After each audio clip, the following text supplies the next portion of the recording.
Yo les postos, c'est Sacha, bienvenue dans cette nouvelle vidéo mercato et actualité du football. Et on commence par le Paris Saint-Germain. Le PSG aurait fait une offre pour Ramos. Le PSG aurait l'intention de profiter des discussions compliquées entre Sergio Ramos, 33 ans, et le Real Madrid concernant une prolongation de contrat. Selon les éléments rapportés par Dario Gol, le club parisien a fait savoir au défenseur espagnol qu'il était prêt à lui offrir le même salaire que son contrat actuel sur 2 saisons. Une proposition que ne lui a pas faite Florentino Pérez, avec qui le joueur est désormais brouillé, et le joueur serait sensible à la proposition des Français. Info ou intox, la réponse ne tombera pas avant plusieurs mois évidemment. À la recherche d'un défenseur central pour la saison prochaine, le PSG voit aussi Sergio Ramos taper à sa porte carrément, après des négociations houleuses avec le Real Madrid, à l'approche du grand match retour entre le Real Madrid et Manchester City. Le Real Madrid qui s'est un peu compliqué la tâche pour ce match aller, hein. Les Madrilènes ont baissé de pied au mauvais moment et une nouvelle déconvenue contre City en huitième de finale de Ligue des Champions pourrait être mal perçue, même si le Real Madrid s'est rattrapé en s'imposant face au FC Barcelone 2-0 ce dimanche. Sergio Ramos, sévèrement exclu contre Manchester City dans la semaine, s'inquiète pour son avenir. À bientôt 34 ans, le défenseur central est un ténor de l'équipe avec le brassard de capitaine et le meilleur salaire du club, en compagnie de Gareth Bale, 14 millions d'euros par an. Mais son contrat expire en juin 2021 et le champion du monde 2010 a envie d'être tranquille pour son avenir. Résultat, s'il accepte l'idée de ne pas augmenter son salaire, Sergio Ramos entend bien signer pour 2 années de plus, ce qui l'emmènerait jusqu'en juin 2023. Un risque que Florentino Pérez refuse de prendre, et selon Dario Gol, le ton est monté au point que le capitaine du Real Madrid soit allé voir ailleurs, et le journal espagnol affirme que le PSG a répondu favorablement aux demandes de l'ancien du FC Séville en lui proposant un salaire similaire mais sur 2 ans. De quoi ravir l'Espagnol. Reste à savoir si ces discussions entre le clan Ramos et le Paris Saint-Germain sont bien sérieuses. La dernière fois que l'international espagnol avait voulu négocier une prolongation de contrat, il avait agité devant le nez de ses dirigeants une folle rumeur venue de Chine pour leur faire comprendre qu'ils pouvaient vraiment partir. Mais cette fois-ci, le Real Madrid ne semble pas vraiment réceptif au chantage et le Paris Saint-Germain pourrait en profiter pour récupérer un ténor européen à ce poste, à l'heure où Thiago Silva commence déjà à préparer ses valises. Du côté de l'Allemagne, cette fois, Sancho a tapé dans l'œil du Paris Saint-Germain. Auteur de belles performances avec le Borussia Dortmund, l'ailier Jadon Sancho suscite l'intérêt des cadors européens et le Paris Saint-Germain a été visiblement également séduit par les performances du jeune talent anglais, unique buteur lors de la victoire du Borussia Dortmund contre Fribourg ce samedi en Bundesliga. L'ailier Jadon Sancho continue de briller cette saison avec 16 buts et 16 passes décisives en 33 matchs, toutes compétitions confondues. L'Anglais a tout simplement confirmé son immense potentiel. À seulement 19 ans, l'ancien joueur de Manchester City affole logiquement tous les cadors européens avec ses performances et le Paris Saint-Germain s'impose visiblement comme l'un des sérieux prétendants au prodige du Borussia Dortmund. Le PSG est à fond sur Sancho. En effet, selon les informations du Sunday Mirror ce dimanche, le champion de France en titre se montre tout simplement déterminé à recruter Sancho l'été prochain. Bien conscient de l'énorme concurrence sur ce dossier, le PSG serait prêt à réaliser un très gros chèque estimé à 116 millions d'euros pour remporter la mise. Un investissement important, mais on peut penser que le natif de Londres représente uniquement une option pour le club de la capitale dans l'hypothèse d'un départ un jour peut-être de Neymar ou Kylian Mbappé, et avec une vente du Brésilien ou du Français, le PSG, même surveillé par le fair play financier de l'UEFA, pourrait se permettre une offre XXL pour Sancho, brillant d'ailleurs lors du match aller des huitièmes de finale de Ligue des Champions, remporté par le Borussia Dortmund 2-1. Les Anglais le veulent absolument aussi, cependant ce mouvement s'annonce tout de même compliqué à boucler. Tout d'abord, le Borussia Dortmund risque de faire grimper les enchères étant donné les nombreux intérêts suscités par les clubs britanniques, et surtout les formations de Première Ligue vont tout faire pour le recruter. Avec les nouvelles normes imposées par le Brexit, les clubs anglais ont besoin de pouvoir compter sur des joueurs formés en Angleterre, et Sancho incarne donc un jeune talent très courtisé outre-Manche, l'un des futurs feuilletons de l'été, ça c'est sûr et certain. Mais le Paris Saint-Germain n'a pas besoin forcément de vendre Mbappé et Neymar pour pouvoir recruter Jadon Sancho. Il suffit de trouver d'autres ventes qui pourraient te permettre aussi de produire cette vente de 116, cet achat, de 116 millions d'euros qui, voilà, avec des ventes de 20 millions par-ci, 30 millions par-là, plus ton budget, peut te permettre de le faire. Et si jamais le PSG ne parvenait pas à faire venir Jadon Sancho, le PSG aurait peut-être une carte à jouer pour Paul Pogba. Et si le PSG avait un vrai coup à jouer pour Pogba, alors qu'il traverse une saison très difficile marquée par les blessures, Paul Pogba devrait bel et bien quitter Manchester United à l'issue de cette saison. Le champion du monde n'a pas changé d'avis et souhaite clairement s'offrir un nouveau challenge dans les mois à venir, alors que son nom revient régulièrement dans les médias italiens et espagnols en raison de l'intérêt du Real Madrid et de la Juventus de Turin. Le Sun assure que le PSG suit également ce dossier de très près. Leonardo ne serait pas contre l'idée de faire venir Paul Pogba, sa recrue star du mercato estival 2020, donc ça va être une affaire aussi à suivre de très près.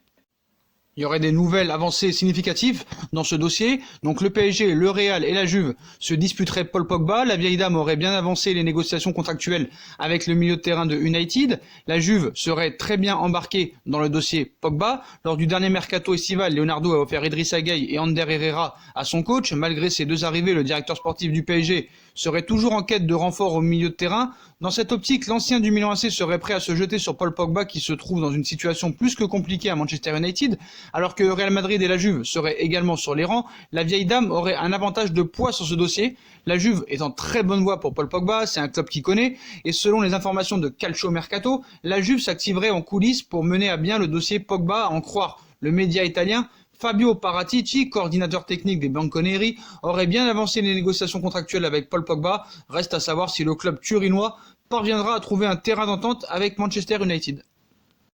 Toujours en première ligue, comme on vous l'a annoncé hier, Leonardo a une vraie carte à jouer pour ce gardien. À la recherche d'un nouveau profil pour le poste de gardien de but, Leonardo songerait à Kepa. Le portier de Chelsea voudrait d'ailleurs quitter les Blues insatisfait de son temps de jeu. Certes, le PSG dispose de Sergio Rico, prêté par Fulham, de Marcin Bulka et d'Alphonse Areola qui reviendra de son prêt au Real Madrid à la fin de la saison.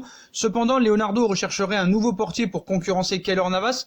Le profil de Kepa Arrizabalaga plairait au directeur sportif du PSG qui prévoirait même de le recruter dans l'optique de reléguer Keylor Navas au poste de numéro 2. Pourtant, Keylor Navas est irréprochable lors de cette première saison. C'est du moins ce que le média UOL Esport révélait ces dernières heures. Kepa Arrizabalaga sur le départ, Leonardo pourrait bien parvenir à ses fins avec Kepa. Selon The Sun, le gardien de Chelsea qui a perdu sa place au profit de Willy Caballero chez les Blues serait très agacé par sa situation et le traitement de son entraîneur Frank Lampard.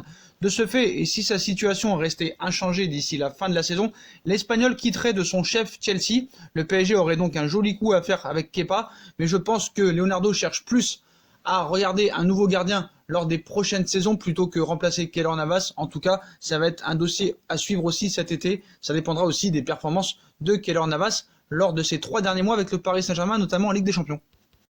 Ils sont de retour, nos amis espagnols, sur Neymar, et Neymar a une envie très claire pour son avenir. L'avenir de Neymar fait toujours autant parler. Et ce dimanche, c'est Luis Suarez qui en a rajouté une couche. Malgré les 3 plaintes de Neymar envers le FC Barcelone, les médias espagnols et certains joueurs croient toujours au retour de Neymar au FC Barcelone, mais pour le moment Neymar est un joueur du Paris Saint-Germain. Toutefois, cet été, son avenir devrait à nouveau faire parler, et pour les médias catalans et les Mundo et les Sports, il ne serait pas à exclure un retour au FC Barcelone qui semble toujours d'actualité. D'ailleurs, selon Luis Suarez, retrouver la Catalogne serait bien le désir de Neymar. Il veut revenir, mais maintenant, il se concentre sur la Ligue des Champions et la Ligue 1 avec le Paris Saint-Germain. Nous verrons ce qui se passe à la fin de saison, a tout simplement lâché Luis Suarez au micro de RAC1. Reste maintenant à savoir si le désir de Neymar deviendra réalité. En tout cas, je pense que c'est un rêve pour beaucoup de personnes. Et voilà, les médias espagnols, quand ils n'ont pas grand-chose à parler, ils sont obligés de parler de Neymar. Mais je pense qu'ils vont avoir du travail, vu la défaite qu'ils se sont pris hier face au Real Madrid lors de ce Classico. Et comme vous le savez, Sandro Tonali est l'une des priorités du mercato parisien de Leonardo, qui sera en concurrence avec l'Inter et la Juventus de Turin pour Sandro Tonali. Diego Simeone, le coach de l'Atlético Madrid, serait déterminé lui aussi à jouer un mauvais tour au directeur sportif du PSG et à la Juventus de Turin pour le jeune talent italien. Diego Simeone serait bien décidé à perturber les plans de Leonardo et des autres clubs italiens avec Sandro Tonali. Très en vue du côté de Brescia, le milieu de terrain italien aurait séduit plus d'un club. Pour renforcer le milieu de terrain, Leonardo en a fait sa priorité et il voudrait miser sur la pépite de 19 ans. Mais voilà, comme on vous l'a révélé il y a quelques semaines, Sandro Tonali privilégie pour l'instant l'Inter de Milan et la Juventus en cas de départ. Diego Simeone, lui aussi, est sous le charme de Sandro Tonali, et d'après les indiscrétions de Calcio Mercato, Leonardo devrait se méfier d'un autre cadre européen. Il s'agirait de l'Atlético de Madrid, à en croire le média transalpin. Diego Simeone serait un grand fan de Sandro Tonali. Reste à savoir s'il parviendra à devancer le Paris Saint-Germain, la Juve et l'Inter de Milan pour l'homme fort de Brescia. Du côté du banc de touche, cette fois, Xavi aurait déjà un pacte pour son prochain club. Toujours dans l'attente d'un poste sur le banc d'un grand club européen, Xavi Hernandez s'est rapproché des dirigeants du Paris Saint-Germain, mais aurait surtout un pacte avec l'un des candidats à la présidence du FC Barcelone. Alors que l'avenir de Thomas Tuchel semble s'inscrire en pointillé du côté du Paris Saint-Germain, par conséquent, Leonardo prospecte déjà pour trouver un nouvel entraîneur, et ses premières pistes viennent d'Italie, Massimiliano Allegri, Simone Inzaghi, ou encore Maurizio Sarri. On sait très bien que Tuchel ne sera plus entraîneur du Paris Saint-Germain la saison prochaine, sont ainsi les noms qui reviennent le plus régulièrement de ces trois coachs italiens.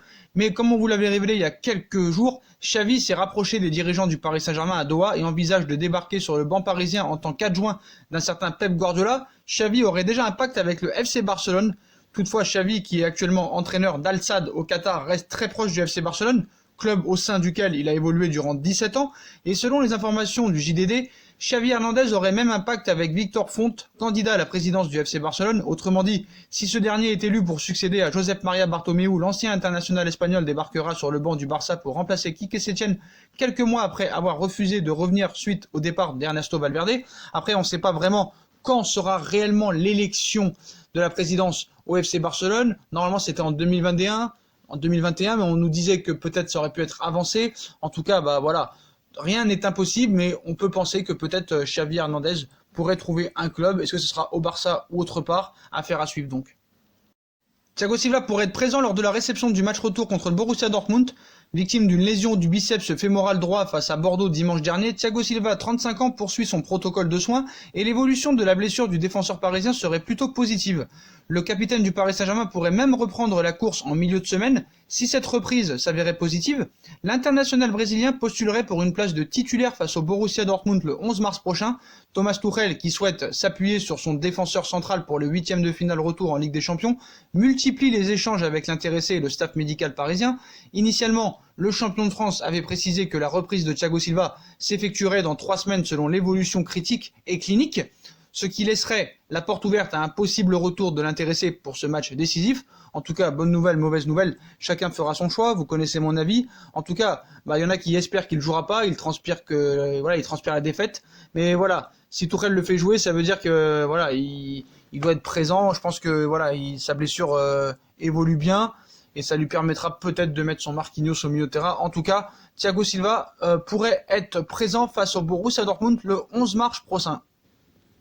Voilà les postos, voilà pour toutes les infos mercato et actualités du football de cette matinée. Comme d'habitude, dites-moi en commentaire ce que vous en pensez de toutes ces infos mercato. Et comme d'habitude, si on a kiffé la vidéo, on bombarde la barre de like, on commente, on like, on partage, on s'abonne, on active la petite cloche pour recevoir les notifications et être au courant en premier des vidéos qui vont sortir. On nous rejoint sur nos différents réseaux sociaux, Instagram, Facebook, Snapchat, Twitter, qui sont en bas de la page en description, ainsi que sur Utip si vous voulez aider à faire évoluer la chaîne en regardant les pubs gratuitement ou en faisant un petit don. Voilà les postos, je vous souhaite à tous une très bonne vidéo et à très vite pour une nouvelle vidéo les postos. Tchuss!